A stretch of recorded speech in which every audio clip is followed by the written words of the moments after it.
Assalamualaikum. Welcome back to channel chapter wise psychology lectures. We are discussing about personality. Introduction, factors affecting personality complete हमने discuss कर लिया है. Currently जो हम chapter discuss कर रहे हैं, टॉपिक डिस्कस कर रहे हैं, वो है थेरीज ऑफ पर्सनैलिटी पे. साइकोडायनेमिक थेरीज फर्स्ट थी, जिसमें हमने Freud, Jung and Adler discuss कर लिया है. सिगमंड फ्रॉइड में हमने जो टॉपिक्स डिस्कस किए हैं वो structure of personality, levels of mind, stages of sexual development and ego defence mechanisms discuss किए हैं. और ये सारे टॉपिक्स बहुत इंपॉर्टेंट हैं, शॉर्ट के लिए भी इंपॉर्टेंट हैं एंड लॉन्ग क्वेश्चन के लिए भी बहुत इंपॉर्टेंट हैं. सेकंड पे हमने डिस्कस किया है Carl Jung psychoanalytic theory, psychic energy, structure of psyche, introversion versus extroversion, dream analysis and word association test. और इसमें जो सब टॉपिक्स डिस्कस किए हैं वो है the ego, personal unconscious, collective unconscious, archetype, persona, anima versus animus. ठीक है, तो ये जो लेफ्ट साइड पे टॉपिक्स है ना, ये ऑब्जेक्टिव के लिहाज से इंपॉर्टेंट हैं. लास्ट लेक्चर में हमने डिस्कस किया था Adler, feeling of inferiority, striving for superiority, the self, order of birth and goals of therapy.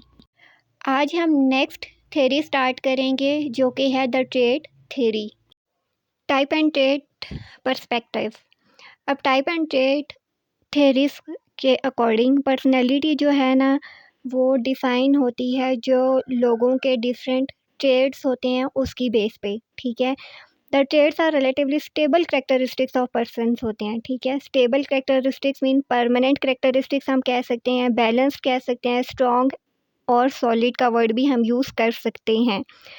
The trait perspectives assumes that people's behavior in many different situations will reflect these personal traits.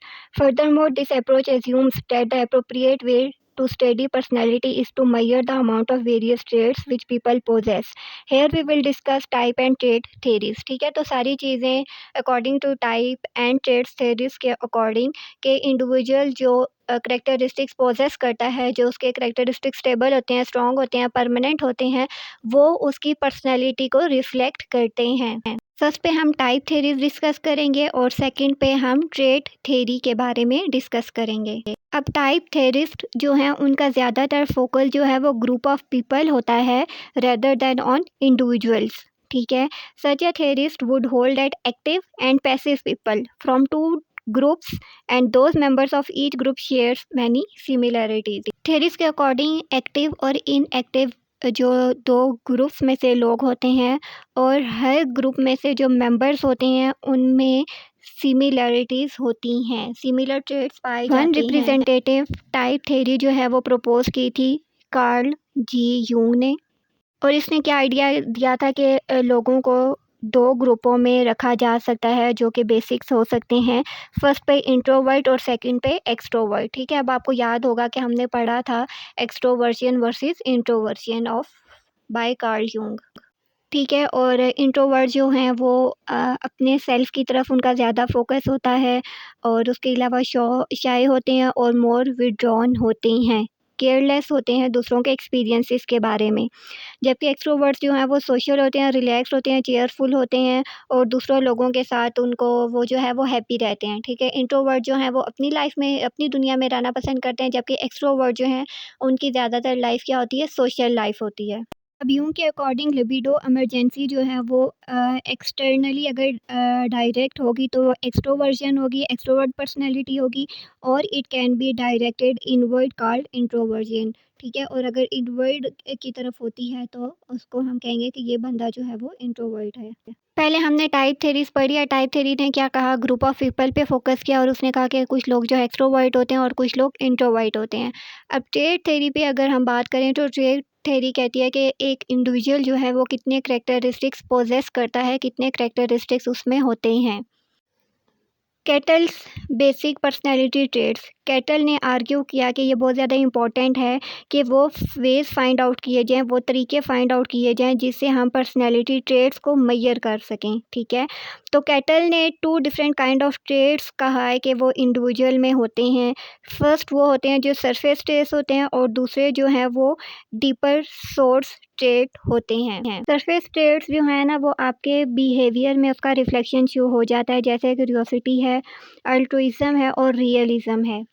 अब कुछ लोग होते हैं उनको बहुत सी चीज़ें जानने का शौक होता है, तजस्सुस उर्दू में इसको कहेंगे, तो वो सामने आपको नज़र आ जाता है। सेकंड में अल्ट्रुइज़्म है। अल्ट्रुइज़्म का मतलब होता है कि आपके अंदर कितनी ज़्यादा एबिलिटी है कि आप वेलफेयर के काम करते हो, दूसरों के लिए काम करते हो, ठीक है? तो इसको हम एज़ अ वॉलंटियर वर्किंग भी कह सकते हैं। अब आप लोग देखें कि कुछ लोग जो होते हैं वो वॉलंटियर ऑर्गेनाइज़ेशंस जॉइन करते हैं और वॉलंटियर एज़ अ वॉलंटियर जो है वो लोगों की वेलफेयर के लिए काम करते हैं, जैसे ब्लड अरेंज करना, फ़र्स्ट एड की ट्रेनिंग देना या फ़र्स्ट एड प्रोवाइड करना।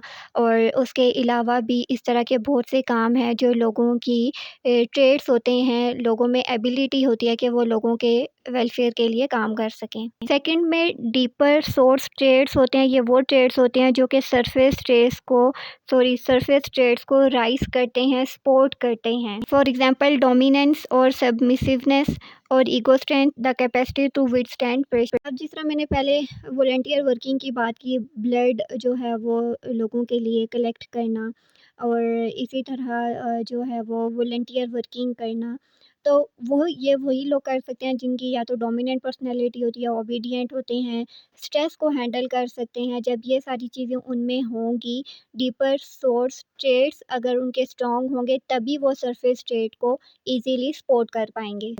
On the basis of his extensive research, Kettle concluded that 16 basic source traits underlie individual difference in behavior. Kettle have developed a questionnaire that measures how people stand on this trait. अब cattle ने जो questionnaire develop किया था जो कि individual की personality को find out करता है, अंडरलाई ट्रेट्स को फाइंड आउट करता है, उसको 16 पीएफ कहते हैं, ठीक है? Raymond cattle the 16 Personality Factor Questionnaire 16 PF to measure personality traits. Originally published in 1949, it has been revised several times. The last test for the questions in 1967 and the norm for interpretation in 1986. तो test जो है वो originally जो publish हुआ था 1949 में, फिर उसको सेवरल टाइम्स रिवाइज्ड भी किया जाता रहा। क्वेश्चनेयर के बाद इसने स्टैटिस्टिकल टेक्निक यूज़ की जिसको फैक्टर एनालिसिस का कहते हैं, ताकि आइडेंटिफाई कर सके ट्रेड्स को और ये फाइंड आउट कर सके कि कौन से ट्रेड्स एक दूसरे से रिलेट करते हैं। अब ये 16 डायमेंशंस हैं जो कि 16 पीएफ या पर्सनैलिटी ट्रेड्स को शो करता है, ठीक है? First one is abstractedness, second is apprehension, third one is dominance, fourth is emotional stability, liveliness, openness to change, perfectionism. Eight is privateness, reasoning, rule consciousness, self-reliance, and then sensitivity. Along with this, social boldness, tension, vigilance, and warmth.